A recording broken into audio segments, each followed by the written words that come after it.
And again, Katie's our 2011 country finalist. Hey, Katie. Hey, Brian, how are you? It's nice to see you. Nice to see you. Nice to meet you. Thanks so Nice much to for meet you. having me today. Of course, it's really been great to catch up with so many winners over the years in this way. Um, and it's kind of exhilarating because people are doing so many different kinds of things, and being creative during this time is a unique thing in and of itself. Um, like I mentioned earlier today, I saw some of the work you've been involved in with social emotional learning. So I just want to hear what you're doing. It's very Yeah. important. Well, I'm so excited to be on here today because I was thinking about how, this contest came up a decade ago and where I was in my journey with music, in my journey with education and social emotional learning. And at the time I was in Nashville and I was recording my second album. And I had just started this program called the Fingertips Program, which was live music and motivational speaking, encouraging kids to find their passion and follow their dreams. And that was where my true passion for SEL started. And, at the time, no one was really talking about it, but I knew that music was such an incredible avenue to get, for the relationship building, for trust, to be able to teach kids things. And I had been using music in the classroom since I started in 2005. There just wasn't a terminology for it yet. That's And correct. yeah. And so, I think a lot of us that are doing music and all the great work that you guys are doing with the Lennon bus, there's this intuitive feeling, music matters and it connects people and it makes people feel things. And so as SEL sort of came about and people started talking about it and labeling this, great experience that was happening with music and emotions, it really just was aligned with me with everything I'm doing. So today I am located in Denver and I'm working at an elementary school, and my title is Social Emotional Learning Specialist. So I am working with teachers to help teach them how to build relationships with students. I'm working with students on how to identify their emotions, how to express their emotions. And all the while I'm still weaving music in with everything that we do. And the Fingertips program that I started a decade ago, right when I entered this contest, is now a full-on SEL curriculum that we're using at the school. And it helps with community building. It helps kids to, express themselves, to feel good about themselves, and to work through all the difficult emotions that are coming up right now and really normalizing what is going on for them. It's like, oh, my friend is also feeling really anxious and frustrated and worried. I'm not the only one. So we're just, with SEL for me, it's getting people talking about things that aren't always so happy and joyful. Yeah. So this is a program that you're overseeing or, spearheading in one single school in the Denver public school system. Is that correct? Well, right now, yes, I'm in one school, but outside of school, I am still doing, Fingertips program work with SEL outside of school. So I, do consultation, SEL consultation for schools and organizations. I do assemblies still to this day. So I do teacher advocacy as well. So I do teacher coaching programs to, again, do that adult SEL, which is so incredibly important that we almost forget to talk about. Of course. And I do want to talk about that. I just wanted to understand. So in Denver, do they have people who do what you do in other schools in Denver? This is a brand new position in our district. So I believe this is the second year of the position. So they've got people similar to myself in schools just trying to really normalize talking about our feelings. So a lot of us are therapists and things like that. So how many people working on SEL are there in Denver public schools right now, do you guess, or do you know? I'm not sure. I'm in a smaller district just north of Denver, and I would say at least there's about 50 to 60 of us. So, wow. Yeah, and we're really kind of infiltrating the schools and then helping to spread that word. And, like, for example, my administration is so amazing. They were like, what do we do? Like, you tell us, what should we do? And I was doing this in Chicago for 15 years. So it's fairly new to Denver. and fairly new to Colorado. So it's really nice to kind of bring all of what we've been doing we were doing in the Chicago public schools here to the Denver area. Okay. Yeah, I could just ask you all kinds of more granular questions. What district is it? And then I'll stop. I'll ask you other Sure. questions It's too. called Adams 12. And are those schools in the Denver proper boundaries? Just outside Okay. of them. Yep. Okay. Yeah, I was thinking about our friends that are in Sacramento, California, where we actually have done some residencies that we called Come Together Sacramento, and worked with their SEL team, their district-wide, team. We were, at individual schools. But anyway, so tell me what you think. I guess I'm interested in knowing, over the last 3 years, did you find that the work that you're doing, obviously SEL, the buzzwordiness of it has become something that, people who I previously am surprised to hear uttering those letters out of their mouth, are talking about. So it's making it easier. I guess I'm answering my own question, but just from your perspective, what is the future of this kind of work? It is the future. SEL, 5 years ago, I remember saying within the next 10 years, this is going to be in every school district in the United States.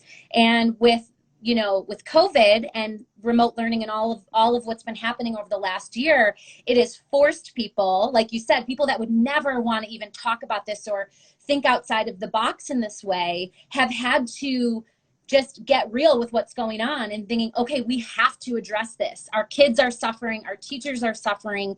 So, this is, in my opinion, it is everything. If we don't have the SEL work, we don't have the academic work. It's just not going to be possible. If a kid is not able to feel safe in their body, safe in the classroom, and express themselves with what's going on, they're not going to have the capacity to learn. So to me, it is everything. Well, to me, it's about doing better. It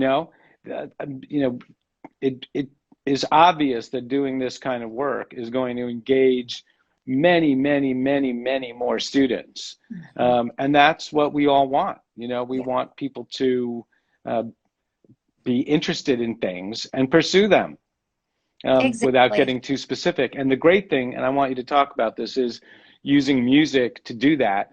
Not because you're trying to make them into musicians necessarily, but because it helps them express themselves and understand themselves better, right? Exactly. And I think what I found over the years has been that music has helped bridge the gap. Was going into schools for years where no one knew me. I was just some lady with a guitar. And what connected me, what built that instant trust, was the fact that I was playing music. And they're like, I know that. Whether they knew the song or they were interested in the sound or whatever it was, they were like, okay, I want to hear what you have to say. So to me, it helps create the community and that trust. And at our school in particular, we really focus on relationship building between the teacher and the student, between the students themselves. And music really does help to foster those relationships. Yeah. So what are the backgrounds of the students that you're working with in your school? Mm-hmm. We are a Title I school, so 95% of our students are on free and reduced lunch. We've got a really diverse population. So, there is a large portion of our students that have a trauma background, which means that they are already kind of coming in struggling and they need a little bit more. And so what SEL is doing, and the music piece, is it's helping to bring compassion and love. I always talk about my private practice and my work, I talk about transforming schools with love. And that's what it's all about. And whether that's love coming through a song, whether that's love coming through a conversation that I'm having to ask about how these children are doing, showing interest in them, it is all about that. And so especially our kids, they need that extra support that they might not be getting at home, and we're really happy to give it to them. Mm-hmm. And because one of the sad things is that for some kids, some of the emotional learning is teaching them what they have the right to, you know, to get from other people.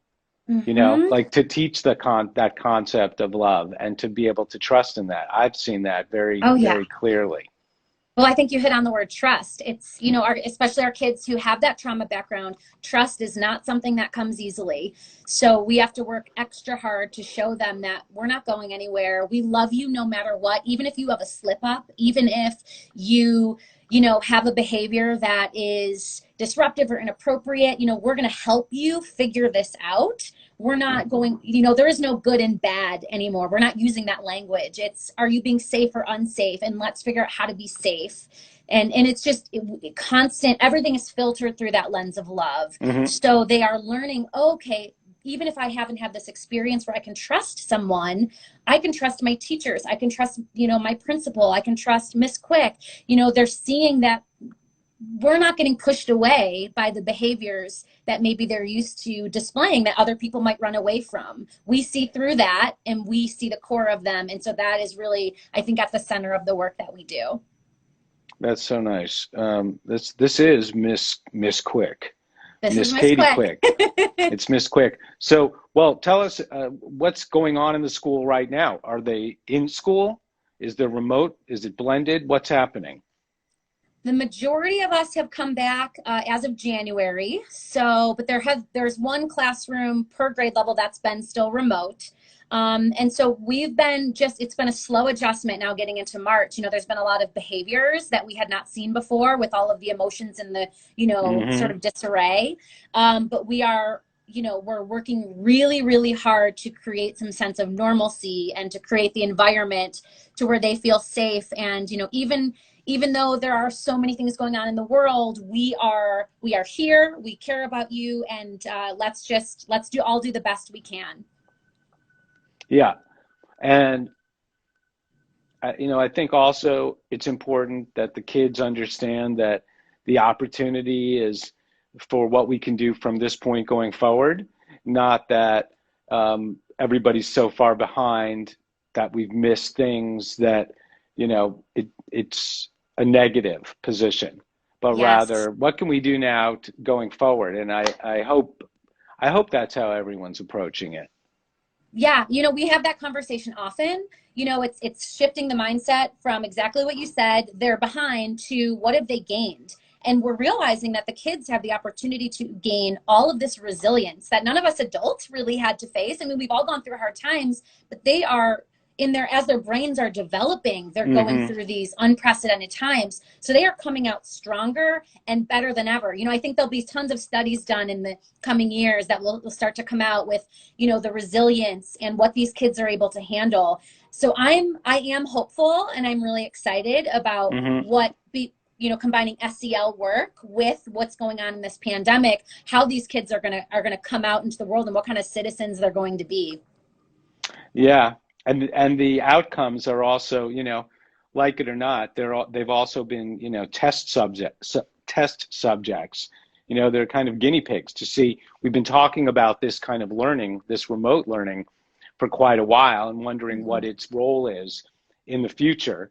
I'm hoping we're going to be getting data and insight as to, how best to approach, moving ahead. The other thing that I was keyed into, I had somebody talking to me about kids who typically might have social things going on, negative social things going on in school, whether it's bullying or being anxious themselves through the fault of maybe no one else, whatever, the whole range of kids who don't really feel comfortable in school, the most extreme being bullying situations.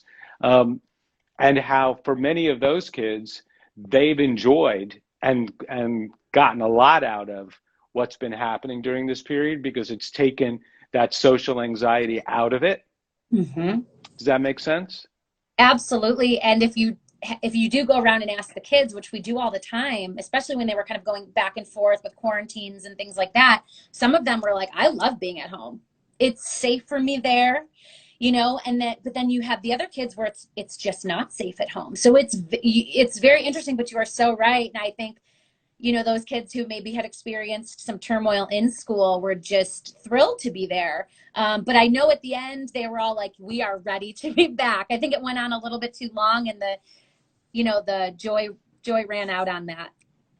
Yeah, and we know, look, you know, it's a big wide world, so they need to get out into it. But again, the opportunity now is to kind of reboot and to take advantage of everybody's experiences, Yes. and to do something good moving ahead. So Yes. anyway, Miss Quick, it's really good to talk to you. You're very passionate. Any student would be lucky to be in your class. Thank you so much, Brian. What else should we talk about? Is there something that you want to promote, some of your work or programs? Is there a website? Sure. So Okay. if you, yeah, and this goes for all the work I do in education is for teachers, students, music, anything like that. You can go to my website at katiequick.com. And you can also find all 3 of my albums that I recorded down in Nashville. Those are on anywhere you can listen to music, Spotify, iTunes, etc. at Katie Quick. So, you know, the song, actually, I did want to mention this. The song that I submitted for the John Lennon competition is really special to me. And it is the one song that has sort of continued on. And I wrote, it's called The Exit, and I wrote it for LGBTQ plus youth. And at the time when I was in Nashville in 2010, I was encouraged over and over to not tell anyone what that song was about. Don't tell anyone, let people, you know, figure it out. And I was so bothered by this. But at the time, I wanted to get signed. I wanted to fit in. I was scared, but I was highly encouraged. And what I realized is that this song has continued to impact students and is needed, you know, even more today. And so I'm very proud of that song, and I'm very happy that that was the song that was in this contest, because that was the one piece of recognition that it got. And to me, it's one of those songs that that I believe can change the world. So I'm very excited about that, and I'm excited to keep that going and get that song out there. Wait, so but you can't play for us now, can you? I don't have my guitar with me. Okay. So if they want to hear that song, Yes. I know they can find it on jlsc.com, but how do they hear it through your portals? Yeah, so if you go on Spotify or Apple Music, the song is called The Exit, and it's by Katie Quick. And it's on my Valley Between Love album, and you can find it anywhere on, you know, any of those platforms as well. So if you're not sure, you can shoot me an email at katiequick.com or contact me here on Instagram, and I'll be happy to get you in the right direction. Okay, I love it. This is Miss Katie Quick, our 2011 country finalist and SEL teacher extraordinaire. Thank you for joining us today. Very inspirational. Really appreciate it. Thanks, Brian. Take care. Yep. Peace. Bye. Bye. Take care.